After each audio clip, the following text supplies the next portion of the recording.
From being a petulant, egotistic man-child to turning into a crybaby over minor injuries, here's why everyone hates LeBron James.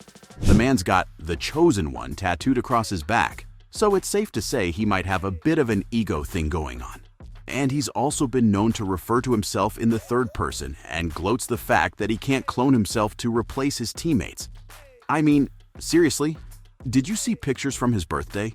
It's like a wild mashup of the British royal lineage and a barbershop pole. Now let's talk about that time when LeBron got dunked on by Jordan Crawford at his own camp.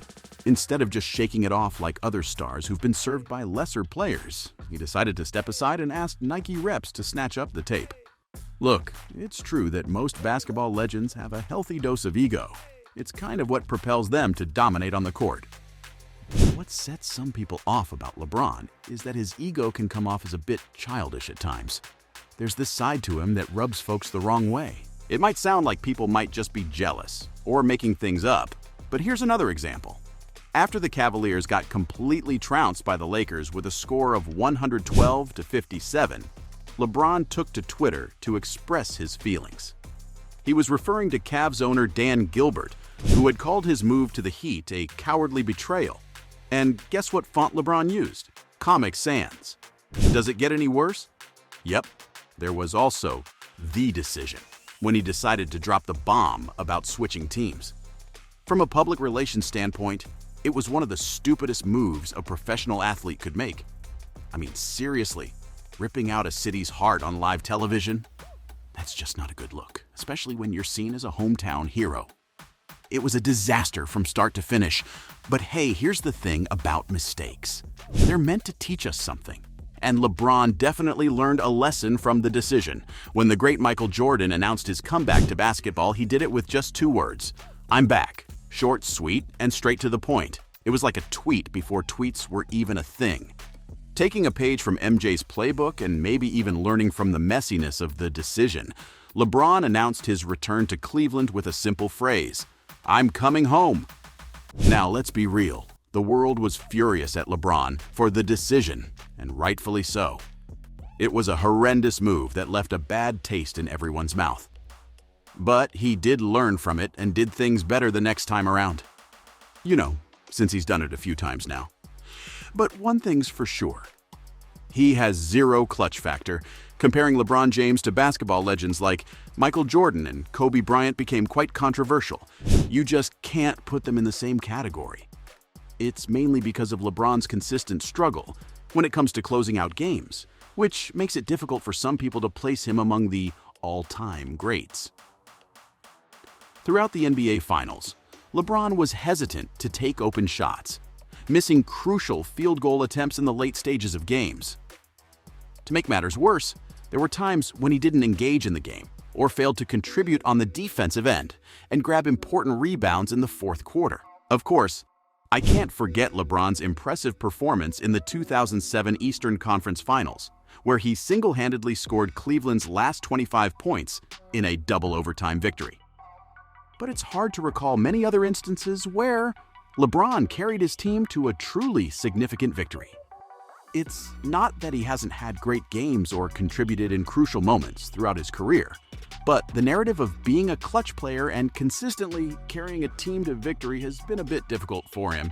So much so that he kind of just hides behind super teams in the East. The Western Conference has been a real battlefield in the NBA for the past decade or so. Getting to the conference finals is a big achievement for any team, no doubt about it. But when it comes to the East, it's like LeBron James and his crew just stroll into the conference finals like it's no big deal, alongside some other team trying to keep pace. Once the Western Conference team makes it to the NBA Finals, they look all battered and worn out from those intense battles they fought to get there. In the meantime, LeBron's team has it easier, almost like they're on a smooth ride to the finals. It's like Kobe Bryant was this battle-scarred veteran, earning his stripes through tough times, while LeBron appears to be a master of those crucial 7-game series. If I had to choose, I'd definitely pick the easier one to play in. Championships are on the line, and even the tiniest hiccups can ruin your dreams. No doubt the West has got some heavy hitters like the Spurs, Warriors, Thunder, Clippers, and Rockets. But don't sleep on the Eastern Conference. Those guys fight tooth and nail for every 48-minute battle. In sports, it's practically a national sport to hate against opposing teams. And LeBron James is the prime target for all that negative energy. But he kinda also puts that energy out into the world too. According to him, he's the LeBron James, CEO, owner, and the supreme leader. Michael Jordan didn't have it all smooth sailing with the Bulls GM, Jerry Krause. Their relationship was beyond rocky, to put it mildly. But you know what? Jordan is still tight with his former teammate Charles Oakley to this day because both of them made an effort for the team. Now, let's talk about LeBron James and the Cleveland Cavaliers. I swear, that dude had so much say in that organization, it was like he was the player, coach, GM, and the owner all rolled into one. And he had his homeboys Rich Paul, Maverick Carter, and Randy Mims all by his side. They were his crew, making moves together. There's this rumor that LeBron actually wanted the Miami Heat coach Eric Spoelstra fired after 4 years with the team. But you know what? The Heat's president, Pat Riley, that old-school, hard-headed coach, straight up refused. This decision by Riley was a big deal and played a part in LeBron's choice to leave the Heat. He wanted to go somewhere he could call the shots and even had the power to fire David Blatt, the coach, late in the season. Some coaches weren't too happy about that move. When LeBron came back to Cleveland, he and his crew got some serious perks. The Cavs gave them crazy access like they were part of the team, but when he visited Cleveland while playing for the Heat, they put their foot down. His team couldn't waltz into the team's underground garage like they owned the place, and that didn't sit right with LeBron. There were tantrums, fights, arguments, and everyone was annoyed at him. But even that horrible attitude doesn't come close to Crampgate. The crying LeBron face is something no one can forget. Man's had his moments where his toughness has been questioned. But let's give credit where it's due. LeBron has been through a grueling marathon of basketball years. He goes hard in the regular season, takes his team to the finals, and on top of that, he often suits up for Team USA during the offseason. That's a lot of wear and tear on his body. And let's not forget, his playing style doesn't exactly do him any favors when it comes to staying healthy. That being said, there have been times when people accused him of being soft, like that one time in Game 1 of the 2014 NBA Finals against the Spurs when he got hit with a case of the cramps and had to be carried off the court. Meanwhile, we all remember when Kobe Bryant tore his Achilles but still limped over to the free throw line and sink those clutch shots, right? It's easy to make comparisons and question LeBron needing help for something as simple as a cramp. But hold up a second, let's talk about them. They can be seriously debilitating, man. It's not like a hockey player with a bloody face who can just grin and go on with the game. Cramps can seriously mess with your mobility and make it hard to even move. Dwayne Wade put it perfectly when he said, "Until you walk in someone else's moccasins, you don't know what somebody else's body is going through."